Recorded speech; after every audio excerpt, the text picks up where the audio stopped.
Welcome. Welcome to our third lecture for Analog. This is featuring Doc and Jerry from Cafe Esperanto. Tonight they are going to hit on a couple of topics with Val Olafson, who has worked at Esperanto, has shown there how many times? I don't know. 5 or 6. 5 or 6, and is an exhibiting artist here. Right, yes. So, We're still friends. and still friends. I Still know, friends after after all 40 these years. So I just wanted to let you know about the Skuggi lecture that we have rescheduled that. That is going to be Sunday, September 21st. It's going to be at 2 o'clock, so I hope you can all make it out for that. And then the show closes September 28th. We've had such an amazing time welcoming everybody to this, so we appreciate you being here tonight. So I'm going to turn it over to Val, who's going to get things started, and we'll save questions to the end. And welcome Doc, Jerry, and Val. It's nice to see so many familiar faces here, especially because there are several people here that actually worked at Cafe Esperanto. So at one time I was their boss, and then when I left, Jennifer was their boss, and everything. As I said, Doc and Jerry and I have been friends for 40 years. They came to visit me when I was bartending at State Street Station. It wasn't a strip club then, it was a restaurant. And then, because I worked at New American Theater, and when you work in professional theater, you always have a restaurant job too. That's just the way it goes. And then when they decided to open Cafe Esperanto, I was working for the Rockford Lightning. Yeah, I worked in professional basketball for 1 year. And they wanted me to help them open it. So I took a week's vacation and helped them set it up, and then decided I hated basketball. And so I was the first manager at Cafe Esperanto for 5 years. My first professional job was in theater. I worked at NAT for 6 years. Decided that really wasn't my life, and so I went to work for Doc and Jerry, and they really changed the trajectory of my life. Because for 5 years I was surrounded by all this visual art. And I really decided how I was going to change course. So I went back to school and ended up getting a bachelor's and a master's, and then I exhibited at their show 5 or 6 times. We're not sure, but we're old and we forget things. But the first show I did there was Night at the Cafe, which is the images that are on the other side of the wall here, and that was actually my senior project to finish my bachelor's degree. And so it was on from there. So we've had a good, long friendship, and it's always been interesting. And all you guys know Doc and Jerry, so you know it's always interesting. So I'd like to start with, talk about the concept for Cafe Esperanto, why you chose the location you did, what was your goal in opening Cafe Esperanto? Well, it's interesting because it was sort of an evolution. We didn't just say, oh, let's open this cafe. I had been traveling quite a bit, going to Europe a lot. I was also living in New York City at the time, and of course was seeing lots of really interesting things that we never saw around here. And one of them was greeting cards, and it sounds sort of odd, but in Rockford at the time, the only greeting cards you could probably get were Hallmark or ambassador cards.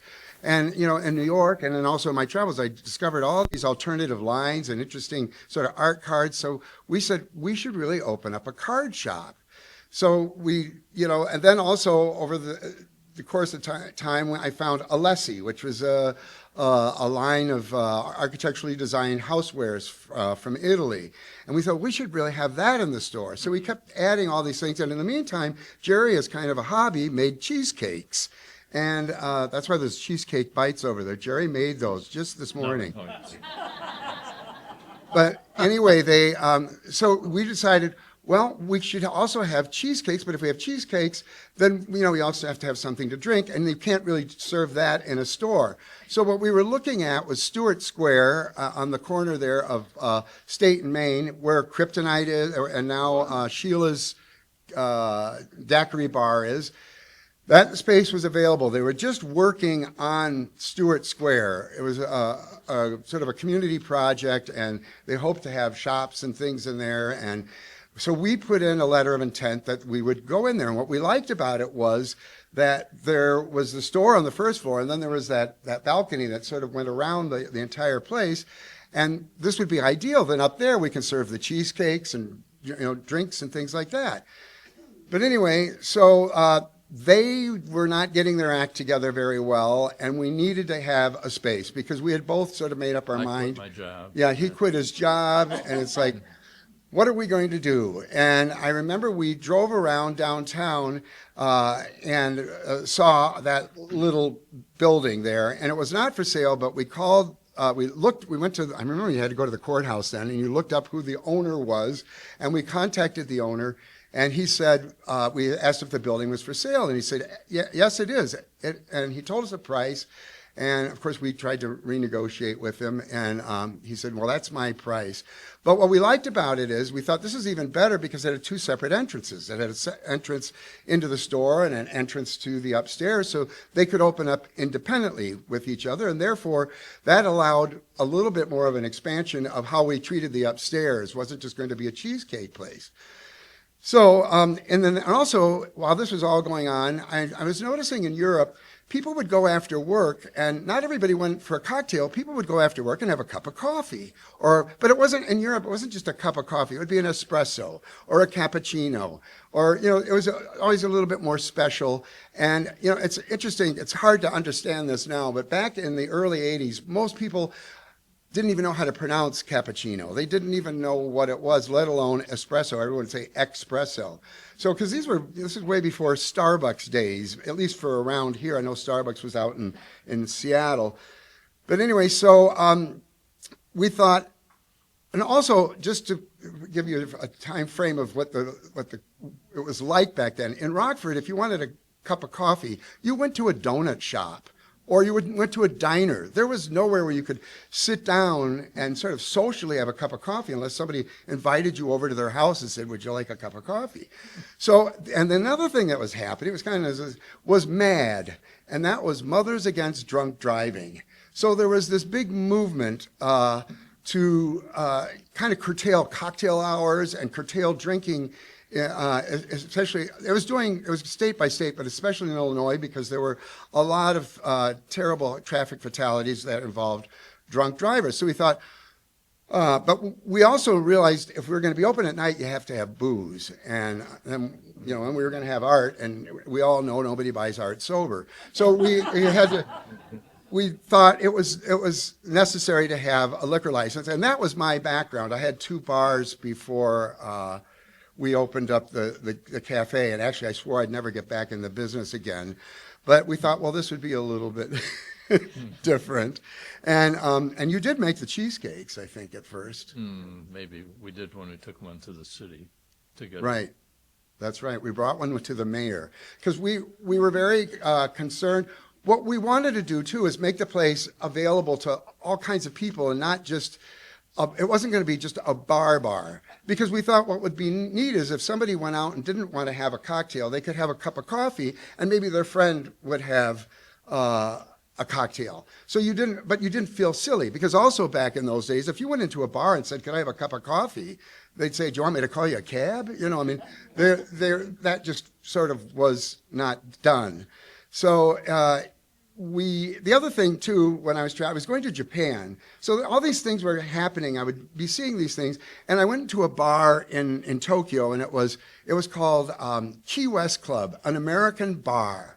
So I thought, well, I got to go into this place. Well, I went into it, and one of the things they had on the menu was milkshakes. And I thought, where in the United States can you go into a bar and say, I'll have a milkshake? But they were, how the Japanese kind of put their own slant on things. They were kind of mixing up, milkshakes with, drinks and things like that. And so we thought, well, that's actually a good idea. Since we have a liquor license, we could take these shakes and put booze in them and make, sort of interesting cocktails out of them. And they were a little bit different than an ice cream drink, like a grasshopper or brandy Alexander that was usually available in those days, because it was a tall drink, and we stick a cookie in it, or one of those pirouette things, and of course one of the animals. And so it was, we tried to make everything kind of a little bit of an event, and even the glassware, everything that I brought back from Germany or Italy. Remember the stainless steel thing? Well, they're there, the stainless steel cups. So it was nice to be able to bring that. And then most of all, I brought back magazines that I think people always remember. I would bring magazines for every city that I went to, and they were current. And that's what made it good. They weren't like old, tired magazines. I would bring Popeye from Tokyo, or Stern from Germany, or Hello from London, or just all the different places that I would go, and we would have those. And a lot of them, they were like pop culture magazines, like Wiener, and they were not like news magazines necessarily, except for like Perry Match and those things. And then the other thing I would bring back is cigarettes. And that was kind of fun because we would have Jetan, we would have Sun from Sweden, I would Mild Severns from Japan, or wherever I would go, and I'd buy cartons of the cigarettes, and Dunhills, and we had all these. And back in those days, everybody smoked, it seemed like. And so everybody up there, as a matter of fact, it got to be sort of a little bit of a detriment, because I remember one time the fire alarm went off. There were so many, and we were looking around the room, and I said, you know what? There is not one person in this room that is not smoking, and it was full. So everybody was smoking, and it was in the winter, so we had and that's when we installed that fan. Remember the fan in that room? And I didn't want an air exchange. I wanted something that would just literally suck the smoke, right out of the. And the cigarettes that Bill and Karen smoked. Oh yes, They introduced American Spirits. Yes, they told us about. We had the American Spirit. Yeah, it was weird. When I smoked then too, but the concept really worked as far as it did attract all ages, and we had just always and the thing that also. I should say this. One of the things that I saw about these cafes that I was looking at all over Europe and the world, they were all in cities. They were not in strip malls, and so that was also why we selected downtown for the location, because we thought this has to be in an urban environment. It just sort of wouldn't work. So that was like one of our priorities, because I remember we were courted by Edgebrook Shopping Center. They had caught wind somehow that we were looking for a space, and someone called us from that. We said, no, we really want to be downtown, and everybody thought it was very weird. And it was a little difficult also getting money for it, because I remember going to United Bank, which was on the corner. Right now it's First Staffing, which is a really cool place. But anyway, and it was an Atwood Bank. And I remember calling them to set up an appointment. They said, what this is about. We said, we want to open up a retail store right around the corner from you. And they said, we are not interested in anything in downtown Rockford. And I thought, oh my God, you're here. You're our neighbor. And we went to the Amcor Bank. They weren't real interested. And then Jerry had been working for 13 years at First National Bank. And we went there and talked to somebody, and we would always bring a cheesecake or a piece of cheesecake, a kaleidoscope, and a Lessie bowl. We tried to explain to people, because when we'd say it's going to be a gift shop with a cafe upstairs, they did not understand the concept, because also when you said gift shop back in those days, the thing that came into people's minds was a Hallmark store or something like that. And they all wanted us to, I mean, every bank except for United that we never talked to, wanted us to give examples of things like this in Rockford that we were basing it on. It's like, there is nothing like it in Rockford. Otherwise, why would we do it? That was the whole point of it. But, sometimes bankers can't see, beyond whatever. And I put together a business plan, and I showed the first year that we would lose money. And the guy said, he's looking at it, and he goes, oh, you're showing you could lose money. He goes, you can't do that. He goes, we can't loan money to somebody that is planning on losing money. We're just being realistic. And I'll never forget the phrase he used. Why don't you go home and massage your numbers and then come back? And it's like, what? And it's like, okay. And then we made it like we're going to make money that year. Who knows what you're going to take in? It's a very odd kind of thing. But anyway, it all sort of did come together, and the place, like I said, it really kind of worked. And the other thing that we had downtown to our advantage is the Metro Center had fairly recently opened. Right across the street was the Main Event, and New American Theater had located from, they were in the Limestones buildings, which is now a parking deck, and moved up to where the Nordloff is now. And so those were anchors, and the Coronado was still there operating, not showing movies on a regular basis, but they did do live events now and then. So we had this kind of entertainment sort of anchors around us, and that's how we geared this business. As we knew it was never going to be like Wisey's was going to come back, or Marshall Field's, or Stewart's. We knew it was not going to be a shopping district like it was, but as an entertainment district, there's always support retail for shop or for a theater. It's just like if you go in the theater district in New York, there's shops, there's restaurants, there's other things that kind of go along with that. So we tried to make the store entertaining. That's where we had toys in there and things that it would be just kind of continuing your kind of good feeling about going to the theater or whatever.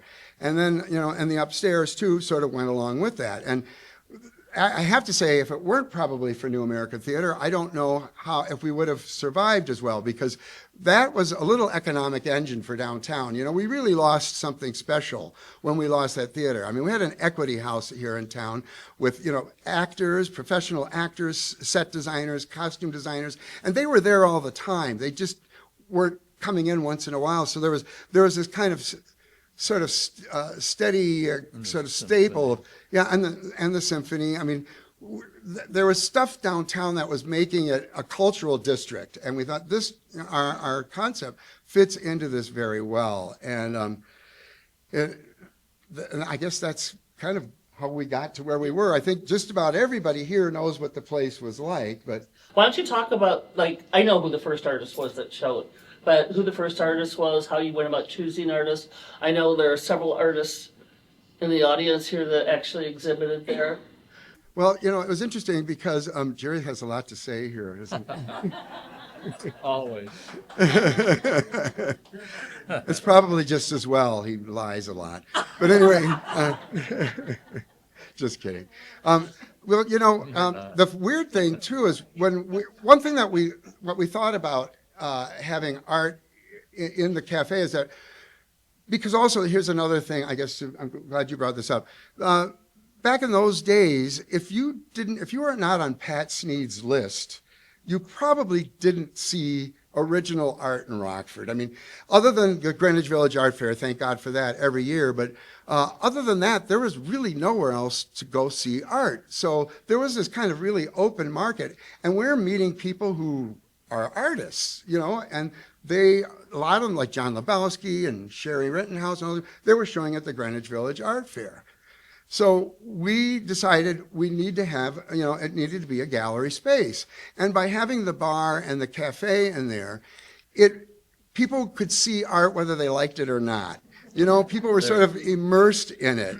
And I know it got to be sort of a cliche, everybody's putting art up in their restaurants and things, but at that time, it was an unusual kind of thing to go into a bar and see original art. Plus, we also handled it just like a gallery, and we changed the shows every 6 to 8 weeks. And however, Openings. yeah, pardon me? Openings. Yeah, we had openings. We had champagne openings. That we always did champagne things. So we really did I think we did it very well and right. And the thing is though, when we decided that this was going to be a gallery space, neither of us really had any experience in that whatsoever. And being friends with Sherry Rittenhouse, she did. She had shown in galleries like Joy Horwich, I think in Chicago, and she had the experience. And she also was an art teacher. She had an MFA in art. And so we asked her if she would help curate the space. And she also had a connection with a lot of artists that we did not. And so she was our first curator, and she obviously got the first show. And it was a really, very, very cool show. But she was with us for four or five years. And then eventually we were able to I had learned a lot from her. And Yeah, she taught you a lot. yeah, she taught me a lot, just mostly by osmosis. It wasn't like she lectured me or anything like that. But I remember the biggest thing was, this is so weird, but when the art would be delivered, you know, you'd put it all around in the gallery and you look at it and it's like, what do we do with this? And Carrie, you probably know what that's like. Where's this going to go? And what's that? We didn't usually like the artist to be there when we installed the show. Sometimes it just depended. because sometimes the artists don't understand the room as well as we do. But anyway, I would say, what do we do? And we kept moving things around. You know what Sherry would say? Just put something on the Put one wall. up And just start hanging Start the hanging stuff. it, yeah. So, and I still do that to this day, kind of think about that and put the art up. And it was, that to me was the thing that also sustained the place, because there was always something new, like every 6 to 8 weeks or something, there would be a new artist up there. And each artist brought in sometimes a different crowd. An opening brought a different crowd in. So we were constantly introducing the place to different people. And with the theater too, that Yeah, brought a different crowd. that brought in a different crowd, and we got people from City Hall. We had and attorneys from downtown, people from the library. There was not a lot of places to go downtown back in those days, so it was really kind of a gathering spot, and also all ages. I mean, kids would come there in high school. Some of it was the mayor said because we had cheesecake and we had food that underage people could come to, so it wasn't just a bar that. Yeah, we go to kind drink. of had a handshake agreement with City Hall that as long as there was no problems and that we did have things to eat, that someone for underage could come in. And oddly enough, that was a really good concept, and in some ways. And it also, though, because of its location, because we were downtown, and I mean, there's still that little bit of thing about being downtown, but it was very unusual back in those days, and it was like an eyebrow raiser. But it also acted as a filter. People who came downtown were people who were a little bit, in my book, a little more sophisticated, a little bit more urbane. They were not afraid, so it attracted, just the fact that it was in that location. There was like-minded people there, whether they knew each other or not. And the other thing too is getting a lot of people exposed to art. And I know there's a couple guys in here who had said to us at one time that they never thought they'd buy original art. And once, when they came there, they did buy original art, and now, of course, have quite a collection. I'm talking about Ray and Leroy back there. Well, and then you also brought in artists that weren't from Rockford. Right. And also began bringing artists in from other countries. Right. Well, because we also thought that a lively arts community, it's just like if you do go to Paris or London and New York, not everybody there is like in New York. They're not all New York artists. Or Paris, they're not all French artists. There are artists there from all over the world. And that's what makes those places sort of so culturally vibrant. So, And it's good for the local artists. yes, too. and we thought it was good for local artists to see what was going on. And most of the art, or all of the art, I should say, that we brought from other countries, they were local artists there. They were not like, we weren't bringing in, big named artists. These were people who were doing things in their countries or their cities, like here. And oddly enough, to show like how you convince somebody to do a gallery show with you in Rockford, Illinois, sounds sort of odd. But when you're European, you're in Europe or something like that, just the idea of showing in the United States was special to them. It's just like someone came to you as an artist here and say, I would like to do a show with you in France. Maybe it's not in Paris, but it's somewhere in France. Like Betsy, too. Yes. Yeah. Well, Betsy was in Paris. I know. So that was also kind of a really interesting factor about that it was a lot of it had to do with my travels, which had a lot to do with, and you too, because he would come with me or we would go drag it together. back. Oh. Yeah, I would drag pieces, but I don't know how, when I look at all that stuff, I don't know how you And it's do very that. amazing that they also sort of trusted us with Yeah. their art. I mean, we just took it and we didn't sign anything really. And we never brought it back. I mean, that, no, but Might be a good time to segue into Art Zone, because Art Zone is all about artists, but cultural. Right. And that goes to the cultural center of where Cafe Esperanto was located. It involved theater, involved a symphony and everything. And of course, Doc was going to produce Art Zone on his own. Again, you guys all know Doc. And anything. So talk about Art Zone, but also then when Kevin and Doug sure. started well, working with you. What was interesting is also having living in New York, they had public access TV like we had here, but in New York it was used all the time. People did talk shows. There was even called the J Channel, and it was an all porn channel, and they had the all nude talk show with Robin Bird, and she'd have these porn stars on that would, promote their latest porn movies and stuff like that, and they'd be sitting there naked, and like the guy would be talking about his thing, and the camera would zoom in on it and come. I mean, I actually have video of that because it was so unusual. Oh, that's right. Well, anyway, but public access, public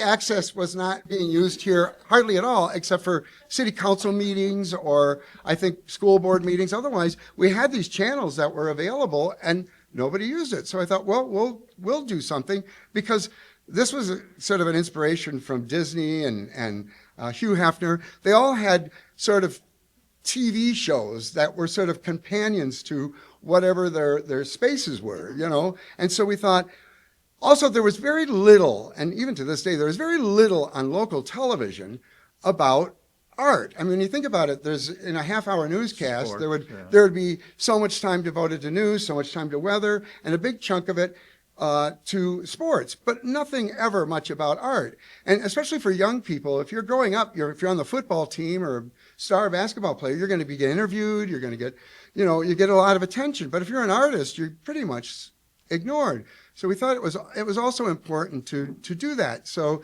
and it was also a way of promoting the artists in the gallery. We could interview the artists and then put it on the Art Zone, and people would come in and they want to see it in person, because this is another thing. I think it was WTVO was doing live broadcasts of Lightning games. And we noticed that when the Lightning was televised, the live audience at the Metro Center actually increased, because people wanted to be there because it was part of a media event. So we thought, well, that's what we could also create with this, that if you make it sort of a media event, people want to be there and be part of it. So that's kind of how the beginning of that. And I decided to take a camera, as a matter of fact, and Bob Belt, remember Bob Belt? He helped me. Of course you do.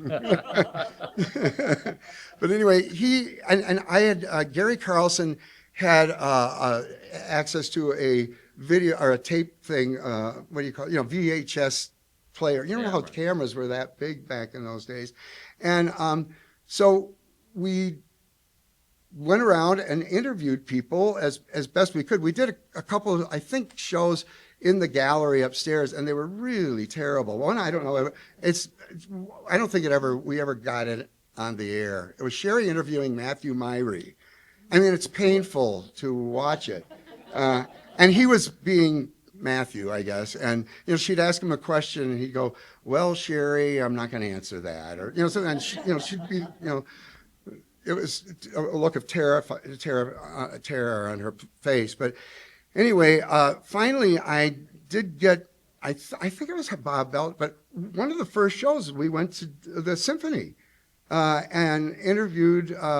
What we thought would be interesting is to, rather than go and tape the orchestra playing, let's talk to the musicians and hear what it's like in rehearsal. And it was great. The sound wasn't that good then because we just had the mic on the camera. We didn't have the remote mics and all that. But we interviewed Steve here and the other musicians, and it was great because when we'd be interviewing, in the background you'd hear like people warming up, and also there was a kid. He was like a 14-year-old kid that played piano, a soloist. And what we did is after we did all that, and we came to the opening, and we then interviewed people coming into the theater. This is when the symphony played at the Midway Theater, and I remember they gave out cough drops. Yes, I think it was Warner Lambert or whatever gave them out to because suppress coughing in the auditorium. But we interviewed people coming into the theater, and then when the concert started, we just showed a little bit and then we faded out, because the idea was to show what it took to put all this together. And it really came off fairly well for not knowing exactly what we were doing. Also, I had no editing capabilities. And I think the first couple episodes that we did, Dennis, you helped me out at the TV station do some things, make things. But anyway, I just realized this was a little overwhelming for me, and I couldn't do it. And Like I a just year thought, or yes, something. yeah, well, not even, yeah. I Maybe just not. said, I don't think we can go on with this, because I thought it was such a good idea, but it just took a little bit more, and just ready to give up on it. And one time, I don't know if we were installing a show, but up the stairs comes Doug Connell. And I mean, I didn't know you at all. I always think of him still today as an angel to a certain extent, because he came and sort of saved the day. And he said, I'm in TV production, and I know that you're doing the show. Would you like some help? And I said, oh my God, yeah. Well, anyway, and then the rest is history. I mean, and then Kevin also, was Kevin with you at the same time? Pretty much, yeah. I had just quit my job and gone freelance. He was like 6 months, a year after that. Well, I remember, though, then once, He went to his studio over in yes, you mean in the brew house. house, Used to be yeah. in the brew house. And we used to Yeah. do voiceovers there and things like that. Yeah, But we did, yeah. I mean, these people were TV people, so we could actually put together, kind of a fairly interesting show. And my sister Nancy would host every Wednesday. She would host when it would come on, because it aired like, I think 7:00 on Wednesday night. And and then it would play for that whole month. And we'd bring it was a full-size tape. It wasn't like a VHS. It would be bumped up, right, to broadcast quality. Tape, yeah. Right. And that's what would air, yeah. But we Yeah. edited everything on SVHS. Took us 2 weeks to do the 28-minute episode. Yeah, and there were also no commercials, so you really had to fill that time, But we also, as time went on, the segments got a little bit shorter and moved a little bit more quickly.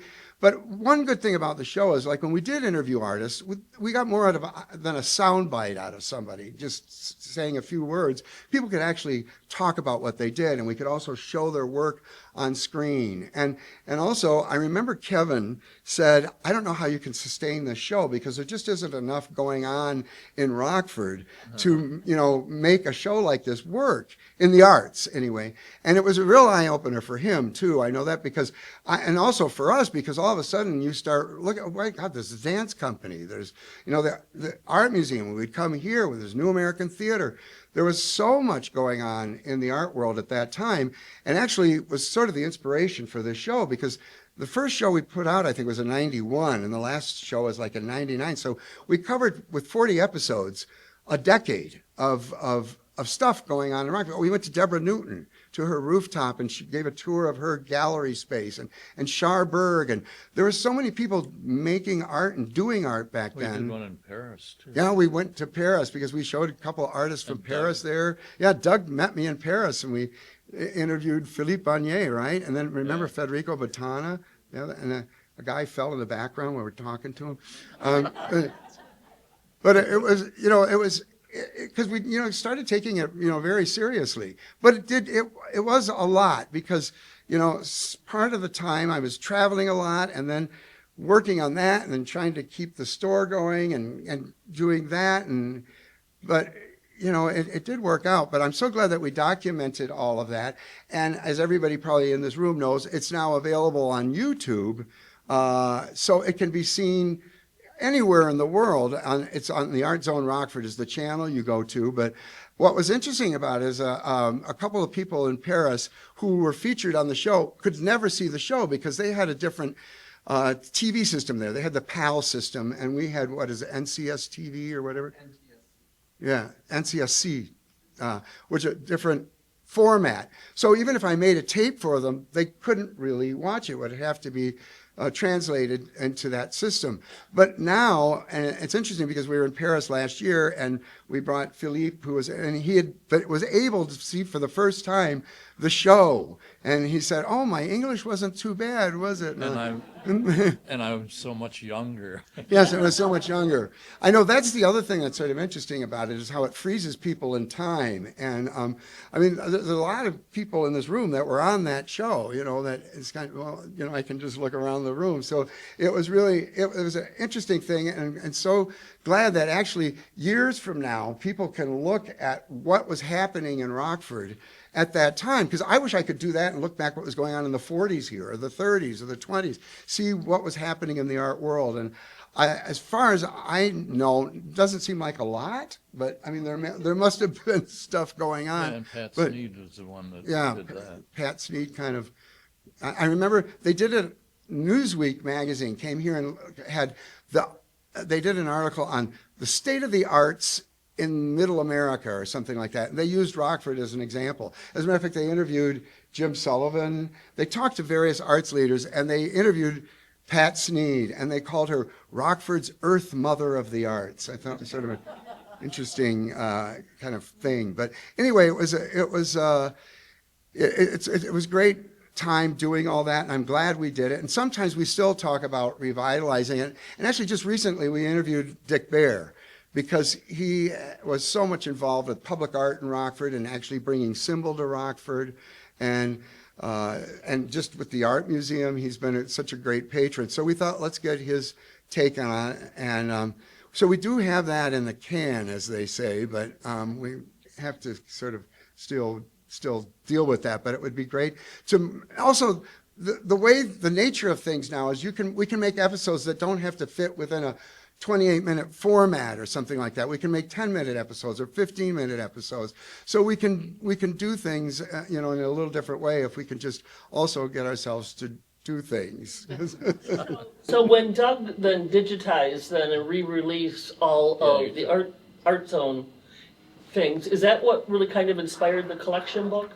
Yes, it was, because then we started looking back on everything. And the other thing too is, I guess, some of it also came out of COVID. We were at home, and we also thought that Jerry and I don't have any descendants. And so we thought that it was kind of important that when we do go away, that our collection will be documented. And not that it has so much monetary value, but it has important value because most of it is local art that we have collected, and from a lot of really amazing artists. A lot of you are here and are represented in this show, and and we also thought that if our work is distributed somehow or another, not that it would bring in a lot of money, but that it would all get a good home and it didn't end up at the Goodwill or whatever.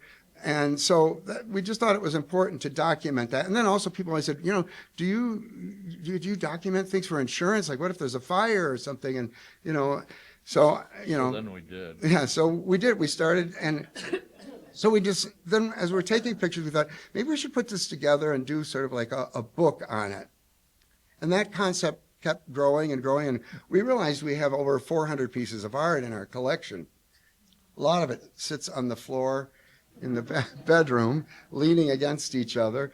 But we thought it was important to share that with the community. And it's actually in its third printing now, so it's done fairly well. We didn't expect it to be that successful in that way. But I'm glad that was done. And it's also about collecting, because we also have in there more than just our art, but the stuff we would collect over the years, like Kensington. Everybody has collections, but there's this kind of whole sort of art to collecting, and and also how a lot of times how they develop. This thing sometimes. Well, as a matter of fact, one time Mike Bugler, who has since passed away, but he was an artist and showed us in the gallery. But he had a dinner party once, and Jerry and I were invited to the dinner party, and Jerry brought Pez dispensers, just as a little party favor that we put at everybody's place setting. And that Bugler ended up collecting Pez. As a matter of fact, he has one of the largest Pez collections I'd ever seen in my life. And he went to conventions in out Boston east and St. Louis and all these people that collected Pez. And some of the Pez were going for $2,500. And you know, it was an interesting crowd of people that did that. But that happened to me. Someone gave me, I think it was Bugler, gave me a cocktail shaker as a gift. And then I started seeing them at garage sales or things like that. So then how a lot of times collections do start as gifts that somebody gives you, and then you'll see another one, and you realize, that the value is in the collection more so than the thing itself.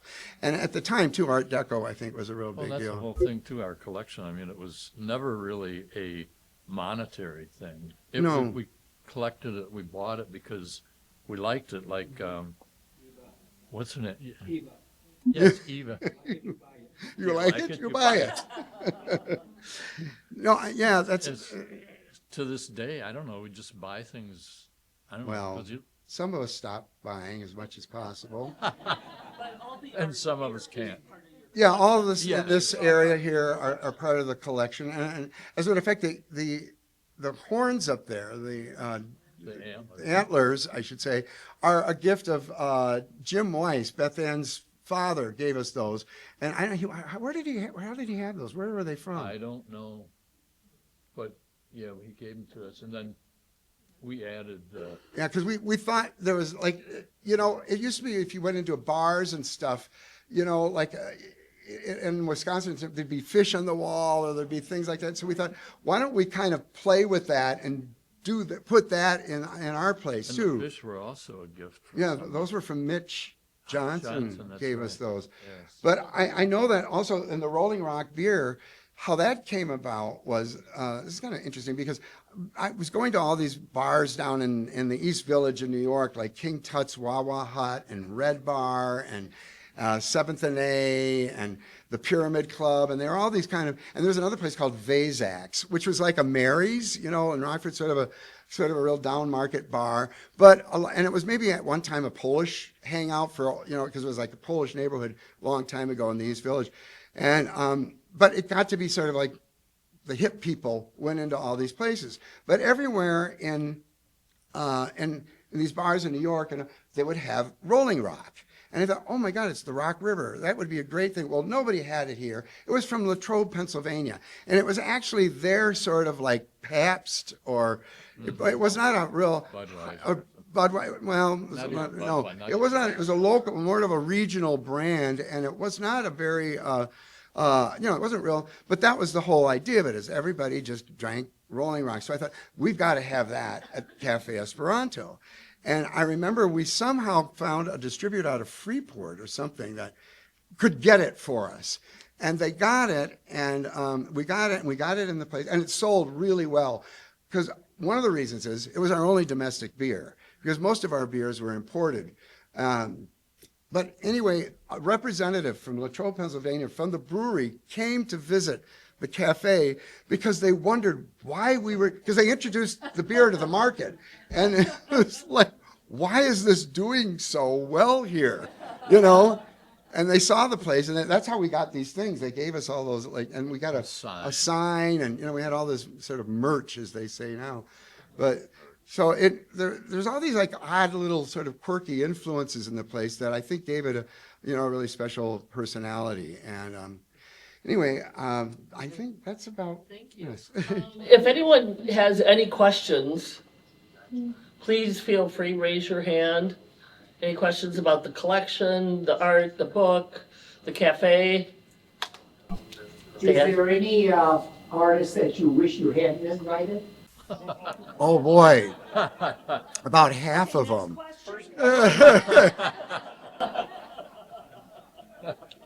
No, actually, we were very fortunate to have a really nice collection of artists that we worked with, and sometimes there was a little.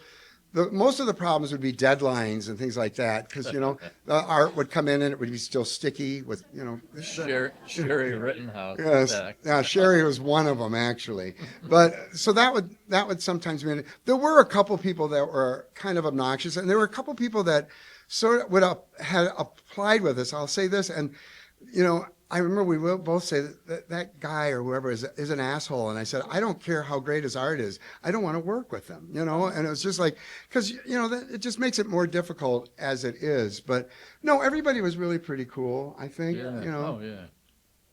And I'm glad we could have a part of it. Yes. You had a motto on the wall. Arto Kai Comerco. Arto Kai Comerco. The name of the place was Cafe Esperanto. Esperanto is a synthetic language developed by a Polish oculist about actually 100 years prior to the opening of the cafe. And we decided, because there were things coming from Japan and from and Italy and Germany, we couldn't make it a German cafe or a French cafe. It had to be something that represented something beyond just, it wasn't an American thing. So somehow, I don't know how we came across the Esperanto language, but it was this, and it also had sort of the Esperanto means one who hopes in Esperanto. And this Polish oculist developed this language because he thought there were wars in the world and all that, because we can't communicate with each other.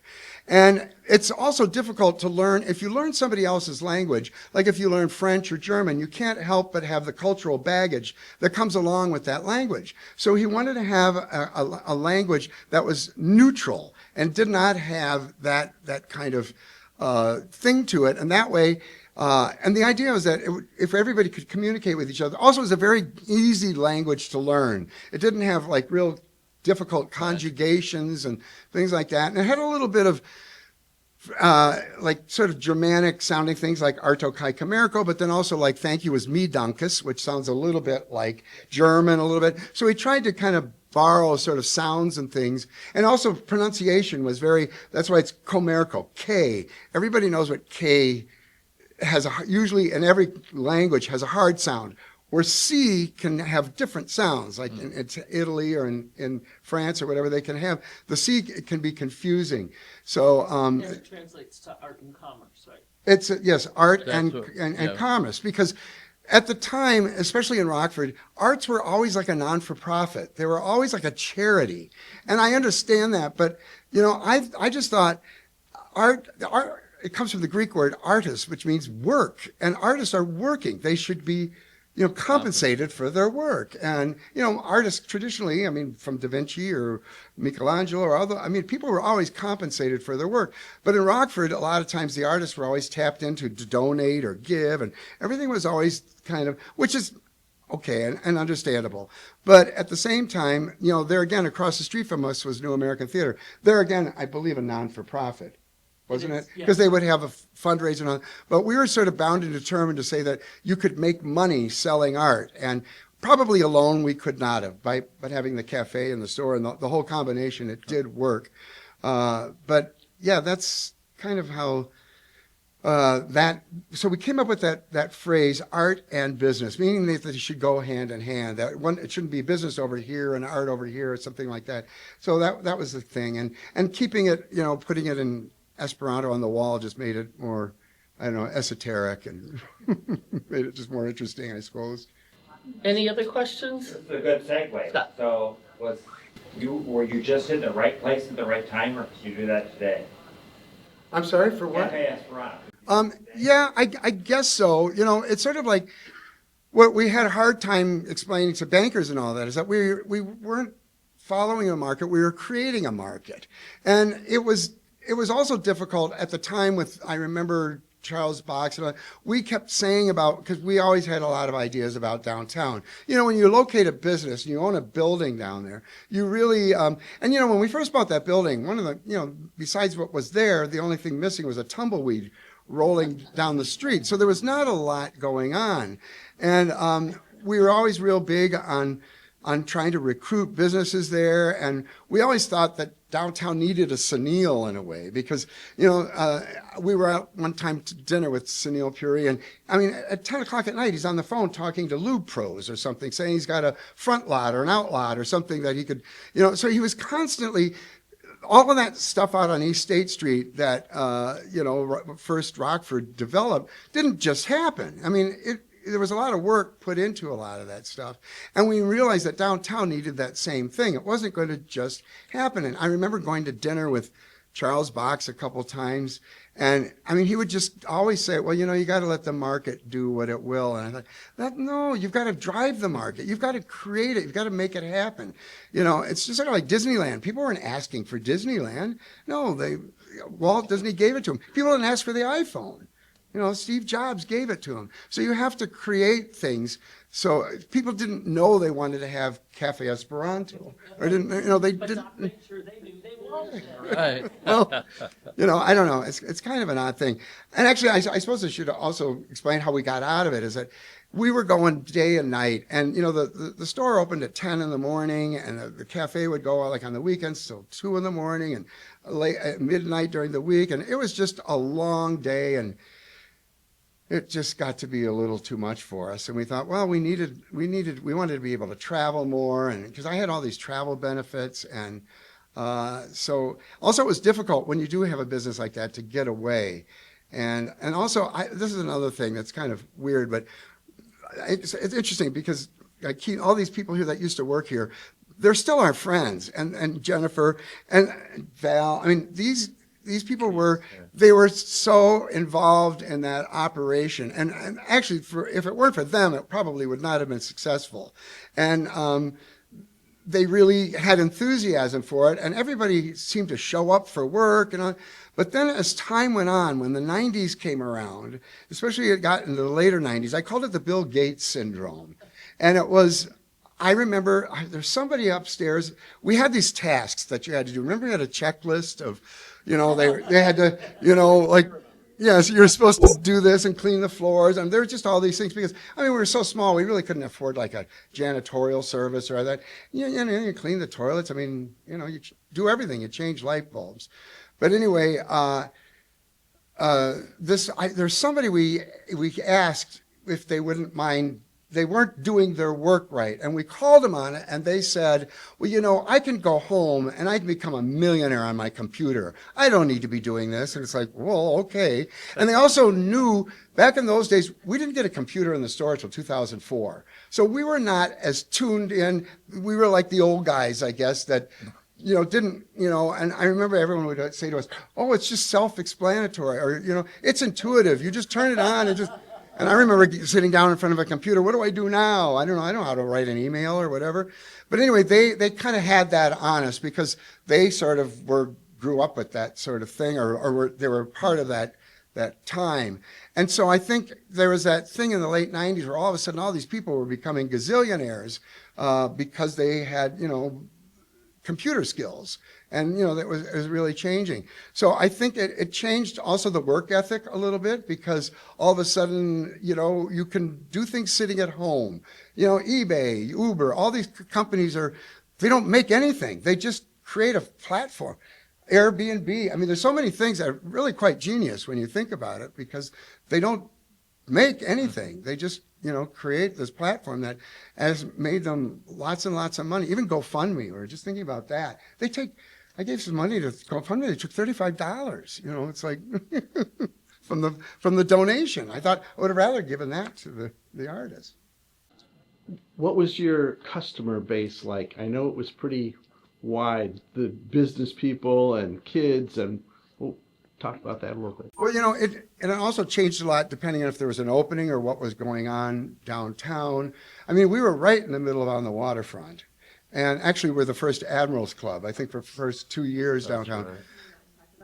Yeah, no kidding. Actually, yeah, that was something else. It was one of the, it was a blessing and a curse. We did very well with it, but it was just, I remember, oh God. I'm looking at all these stories that came out of that. But also, it was basically, though, a younger crowd, and that got a little bit misunderstood too. And also it was a very diverse crowd. There were gay people that came there. It was a very interesting group of people, but everybody seemed to get along with everybody. And there was never, it was kind of, I think a lot of people have told us to this day that it was sort of a safe haven for the people, felt comfortable there and didn't feel they were going to be intimidated. And everybody, no matter how unusual they were, everybody thought everybody else was unusual too. So you were all in the same boat. It wasn't like, so you all had that in common, that you were a little bit, but and also these people they weren't wackos, I mean, they were a lot I mean, actually, Dennis was there on opening night. I remember that because we had this, kind of a private opening. Do you have a nickname for him? Yes, what was Dennis's nickname? Didn't you guys have a nickname? I think Oh, okay. Oh. Then we better not go there.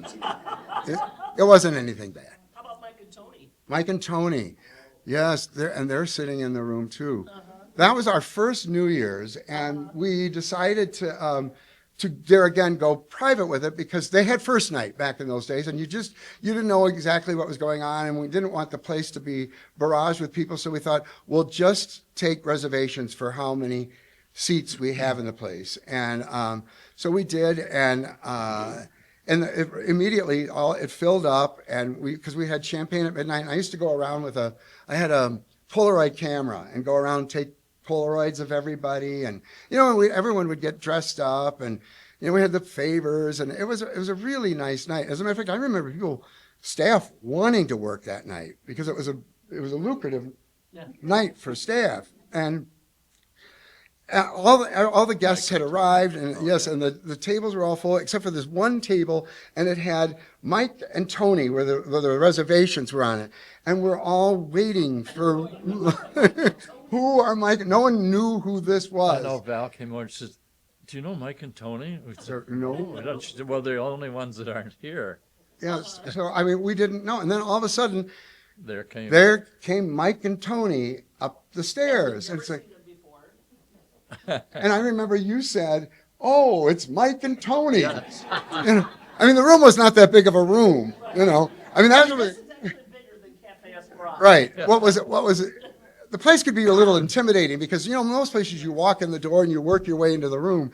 You ascended a stairway and you were in the middle of the room. So, everybody could see unless you sat at that table by the Anne Frank closet where that, That's a whole nother story. yeah, that's That's a a whole other story too. But that you didn't know, who was coming and going. But anyway, these two guys come up the stairs, and they're good friends of ours today, and their names are not Mike and Tony. Can I say who you are? It's Ray and Leroy. And they're great art collectors. Get like us or anything, so they gave aliases, and I still call them Mike and Tony today. And I think, don't you guys still have the name thing that was on the table? They do. Oh, but I loved New Year's up there. It was fun. And I remember being there for Y2K for New Year's. And that was such a thing. Everybody was like with bated breath what was going to happen. And I remember I had made a playlist. And I was so excited to have that play and crank it up at midnight. I think one of the songs on it was Party Like It's 1999. Yeah.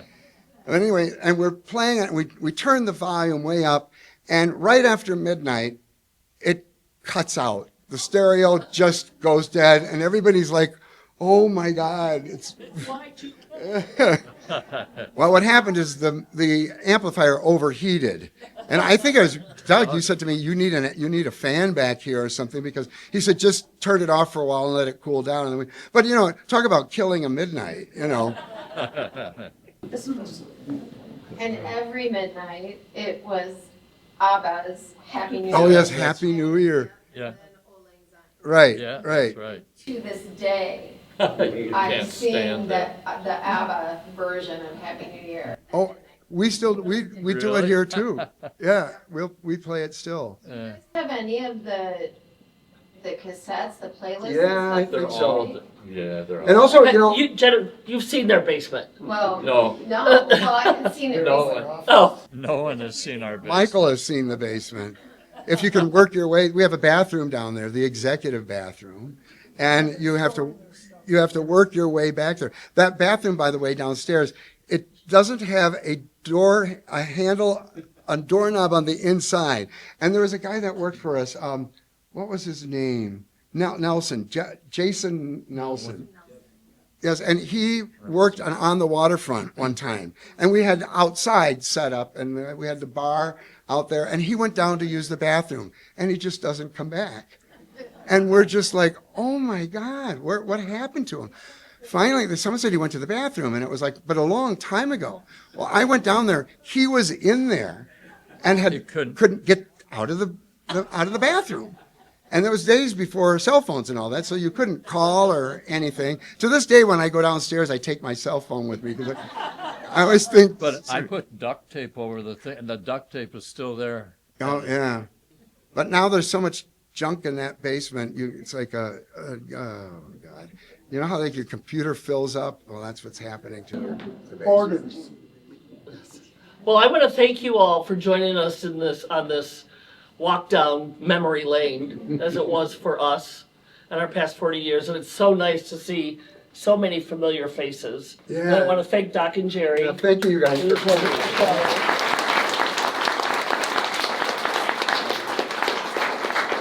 And don't forget that the Skuggi lecture is on Sunday the 21st, which is kind of a closing lecture. And the show is up through September 28th. And it's been really well attended. Yeah, we've got. It's really exciting to see it. Yeah, we're getting things from it too. And I brought my whole family down here on Saturday, and they were excited, and there was a lot of other people walking around. So Yeah.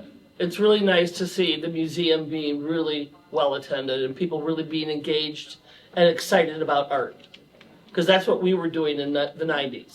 And what's kind of interesting about it is, we have Midway Village, which is great. We have a lot of things. We always talk about Rockford history, but usually art is not a consideration of what happened, in the past. And this is kind of one of the first times looking at art in Rockford in sort of a historic way.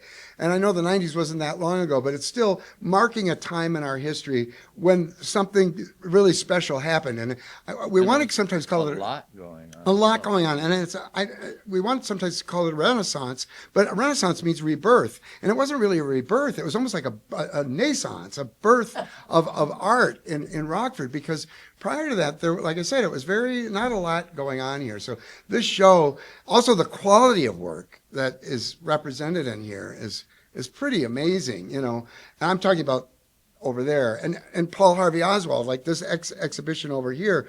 I mean, video art. I mean, that was all very cutting edge, and actually, all of that stuff is still interesting to watch, because we're so tuned in now to video in that way. And these guys were seeing it, for the very first time, and and plus, the name was something that just all of a sudden attracted your attention to what is this all about, but. Anyway, it was a great time to be here, and I'm so glad it's been, shown like this in a gallery that people can come and see it all in one spot.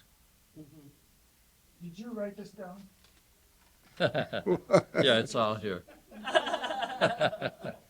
Okay, everybody have some cheesecake.